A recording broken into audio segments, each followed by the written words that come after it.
రైతాంగానికి 12,500 ఎకరాలు వేసినటువంటి వరి సాగులో కాస్త ఆలోచించాల్సింది వ్యవసాయ శాఖ కోరుతుంది. కేవలం ఎవరికైతే బోర్ ఉంటే సఫిషియెంట్గా వాటర్ ఉంటుందో వాళ్ళని మాత్రమే ఈసారి వరి సాగుకు ముందు పోవాల్సిందే వ్యవసాయ శాఖ సూచించింది.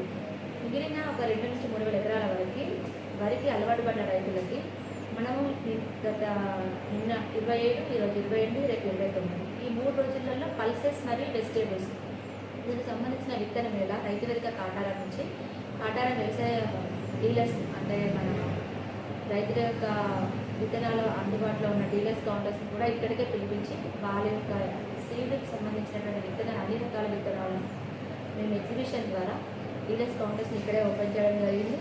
ఈరోజు దానిలో 2వ రోజుగా కూడా డీలర్స్ వాళ్ళ యొక్క విత్తనాలు ప్రదర్శన చేశారు.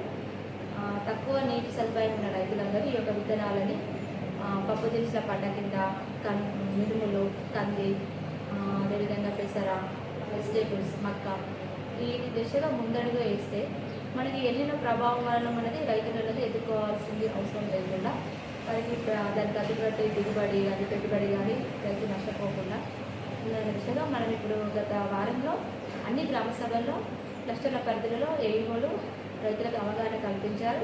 ఈ వారమేమో సీడ్ అవైలబిలిటీ కూడా రైతులకు చెప్తున్నాం. ఇంకొక 10-15 రోజులకు కూడా ఎవరికైతే బోర్ల కింద వాటర్ సదుపాయం లేని రైతులు ఆయిల్ సీడ్స్ సంబంధించి నువ్వులు, క్యాస్టరు, సన్ఫ్లవర్, సాఫ్లవర్ ఇంకా ఏదైనా వాళ్ళకి ఆయిల్ సీడ్స్ సంబంధించి వాళ్ళకి ఇంట్రెస్ట్ ఉన్న విత్తనాలను కూడా మన వ్యవసాయ శాఖ రైతులకు అందుబాటులో తీసుకొస్తుంది. రైతులు ఆ యొక్క విత్తనాలను కూడా ఆగస్టు 30 వరకే నాటేసుకోవడానికి సమయం ఉంది కనుక ఇప్పటి వరకు నీటి సదుపాయం లేని రైతులు ఈ యొక్క పప్పు దినుసులు ఇంకా కూడా ఫ్యూచర్లో కావాలంటే మనం నూనె గింజలకు సంబంధించిన విత్తనాలను కూడా అందుబాటులో పెడతామని రైతాంగం వీరికి కూడా మొగ్గు చూపాలని వ్యవసాయ శాఖ ఆశిస్తుంది.